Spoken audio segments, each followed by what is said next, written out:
Josué, chapitre 2. Josué, fils de Nun, fit partir secrètement de Sittim 2 espions, en leur disant, « Allez, examinez le pays, et en particulier Jéricho. » Ils partirent, et ils arrivèrent dans la maison d'une prostituée, qui se nommait Rahab, et ils y couchèrent.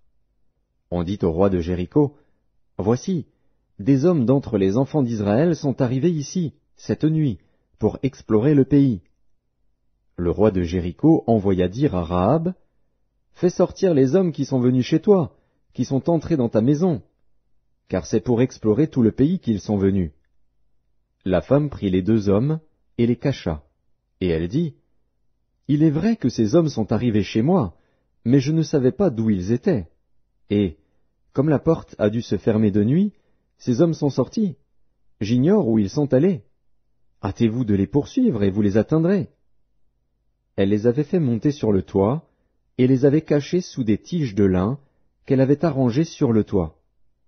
Ces gens les poursuivirent par le chemin qui mène au gué du Jourdain, et l'on ferma la porte après qu'ils furent sortis. Avant que les espions se couchassent, Rahab monta vers eux sur le toit, et leur dit, « L'Éternel, je le sais, vous a donné ce pays. La terreur que vous inspirez nous a saisis, et tous les habitants du pays tremblent devant vous. Car nous avons appris comment, à votre sortie d'Égypte, l'Éternel a mis à sec devant vous les eaux de la mer Rouge, et comment vous avez traité les 2 rois des Amoréens au-delà du Jourdain, Sihon et Og, que vous avez dévoués par interdit. Nous l'avons appris, et nous avons perdu courage, et tous nos esprits sont abattus à votre aspect, car c'est l'Éternel, votre Dieu, qui est Dieu en haut dans les cieux et en bas sur la terre. Et maintenant, je vous prie, jurez-moi par l'Éternel que vous aurez pour la maison de mon père la même bonté que j'ai eue pour vous. Donnez-moi l'assurance que vous laisserez vivre mon père, ma mère, mes frères, mes sœurs, et tous ceux qui leur appartiennent, et que vous nous sauverez de la mort. » Ces hommes lui répondirent, « Nous sommes prêts à mourir pour vous, si vous ne divulguez pas ce qui nous concerne. Et quand l'Éternel nous donnera le pays, nous agirons envers toi avec bonté et fidélité. » Elle les fit descendre avec une corde par la fenêtre, car la maison qu'elle habitait était sur la muraille de la ville.